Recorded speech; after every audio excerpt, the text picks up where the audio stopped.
So effectively, when we started this journey, it was almost entirely light blue, our funnel. And since the time we've begun working with Felix, we've completely transformed our sales funnel in terms of volume of opportunity, but also where the opportunity is coming from. And you can see that from our perspective, cold email, Stack Optimize has been a great partner for us. It's really transformed what has been quite low opportunity beyond existing relationship into lots of new customers, and now representing over a third of our funnel from the cold email support that we get. That was our client Adam, CRO at the B2W Group. They're one of the UK's largest training and recruitment companies, doing tens of millions every single year. We are supporting them with one particular unit within that company called B-Pro Development, and we generated them 1.45 million in revenue and around 7 million in pipeline in the last 22 months that they have been working with us. In this video, I'm going to be breaking down the exact process and strategy that we have deployed for B-Pro Development to get them these results on a consistent monthly basis. So the entire system revolves around cold email. We are not doing any other channels. We're not doing LinkedIn outreach. We're not doing paid media. We're not doing paid ads. This is all generated from cold email. So I'm going to jump into my Miro board here. I'm going to break down the system. So step one is mapping the TAM. This is the first step we undertake when we're thinking about any kind of cold email campaign. We really want to have a clear view over the total number of individual prospects that we can, in theory, reach out to. That way we can be systemized with our approach. In this case, we wanted to hit the entire TAM once every 3 months and then rinse and repeat on a quarterly basis. Now, in Adam's case, their TAM was quite easy to find. We could basically just map it inside of Apollo. If you're not familiar with Apollo, it's one of the most popular B2B databases out there. Sometimes when we're targeting niche sectors or our prospects are just harder to find, we need to scrape from other databases. In this case, we're able to target any company with an HR team, and Apollo was perfect for mapping that out. So we figured inside of Apollo, the TAM was about 100,000 prospects. So the next step is building out our sending infrastructure. So our sending infrastructure is our fleet of domains and inboxes that are going to allow us to target 100,000 prospects every 3 months. If you're not familiar with cold email, the biggest challenge when running these types of campaigns at scale is email deliverability, landing our emails in the primary inbox and not the spam folder. If your prospects don't even see your message, then you're just wasting your time, right? So email deliverability is cold email 101. How is it that we're able to contact 30,000 prospects every single month while staying out of spam? If you tried to do that from one inbox, from one email account, your messages would start going to spam after the first few hundred emails. So what this means is we need a fleet of inboxes and domains all sending a very low volume of emails, but in total sending enough emails for us to hit our targets. So we calculate this number in a relatively straightforward way. So what we need to do is map out the TAM, map out the total contactable TAM, and then based on how many emails we're sending per inbox, calculate how many inboxes we need. So right here, we can see that the TAM is 100,000 prospects. We're typically finding valid emails for 60% of our leads at any one time. So we can assume that the valid TAM is 60,000 prospects. Now, if we are contacting the entire TAM once every 3 months, that means we're going to be contacting 20K leads every month. Each lead will also receive 3 emails in that month because each lead goes through a 3-step sequence. They receive email 1 and then 2 follow-ups. That means the total number of emails sent per month is going to be 60,000. So again, we're contacting 20,000 leads. Each lead receives 3 emails, and then each lead in the TAM is hit once every 3 months. Now, our current best practices for daily send limit per inbox is 20 emails sent per day. So for every inbox we spin up, we can safely send around 20 emails per day per inbox. So we do a pretty basic calculation here. From 60K emails sent per month, divide that by 20 for the number of sends per inbox, divided by 21.75, which is the number of weekdays in the month. So we only send for, on average, 21.75 days each month. That means we are going to need 138 inboxes to hit our monthly volume goals. Now, with every client, we always set up a reserved set of inboxes, which is equal to the number of active inboxes. So we also need a reserve set of 138 inboxes. Is really important because you are inevitably going to run into inboxes failing, domains getting blacklisted. At some point, you need to have a reserve set on demand at all times. So our active set plus our reserve set means we need a total of 276 inboxes to complete our sending infrastructure. Now, back to the process. The next step is creating the strategy and building our clay tables. So we initially came up with 15 different strategies. That is 15 different email sequences. We were A/B testing several different things here, including the offer, the personalization points, and some of the triggers that we were referencing.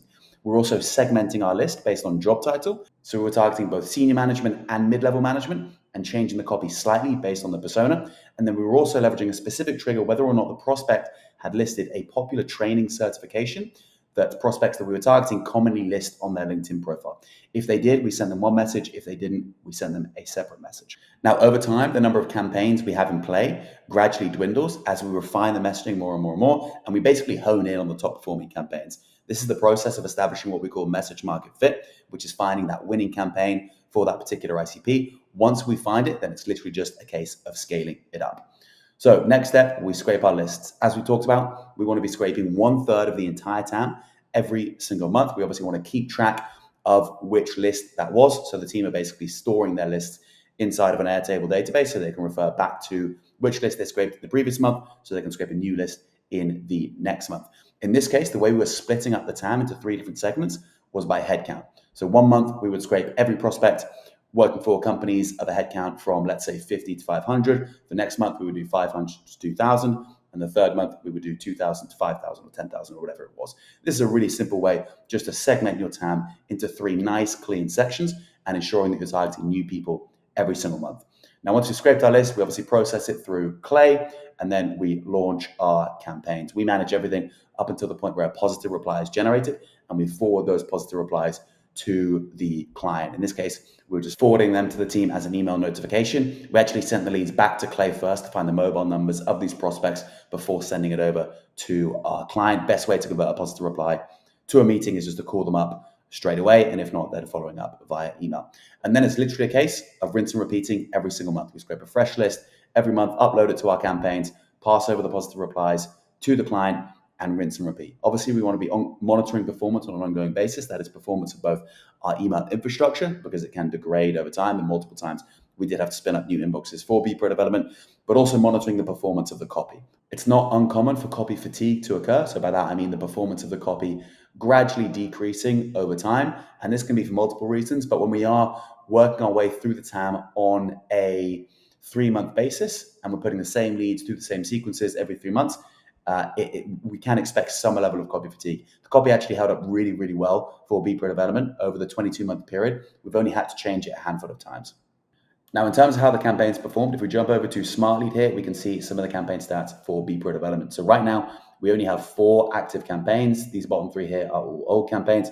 And as you can see, doing pretty high volumes, decent reply rate, and then just a ton of positive replies. So this campaign here has sent 175,966 emails so far. We have a 1.41% reply rate.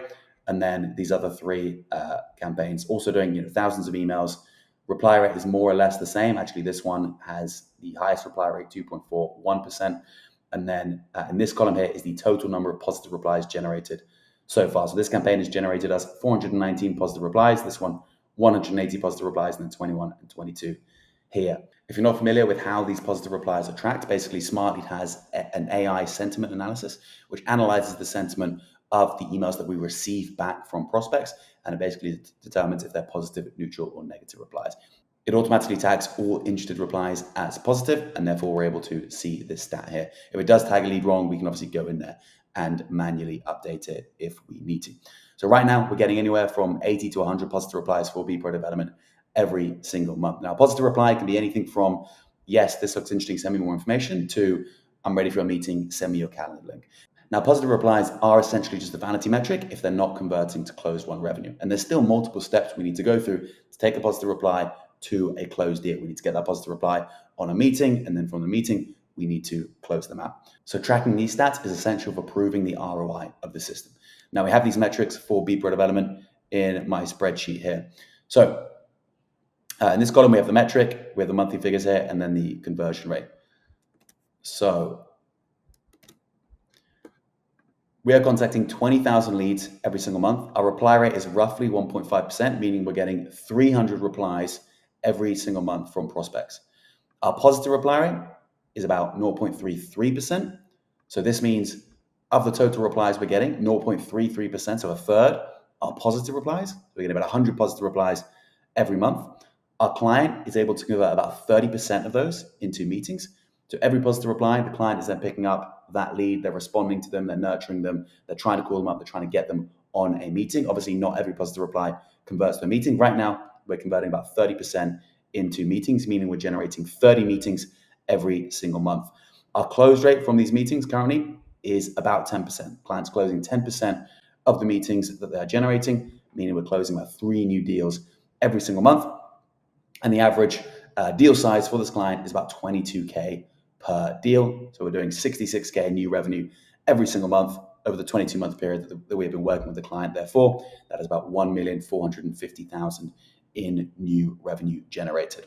So definitely some room for improvement here. We could potentially increase the close rate. We could increase the positive reply to meeting rate. And also the reply rate is decent at this kind of scale, but also potentially room to improve that. We had one of the campaigns doing 2.4% reply rate. So if we can even increase this by 0.2, 0.3%, it's going to significantly impact the rest of the figures. That is it, guys. That is how we are using cold email and nothing else to drive a ton of meetings, pipeline, and revenue for B Pro Development. Shout out B Pro Development, amazing company, amazing team.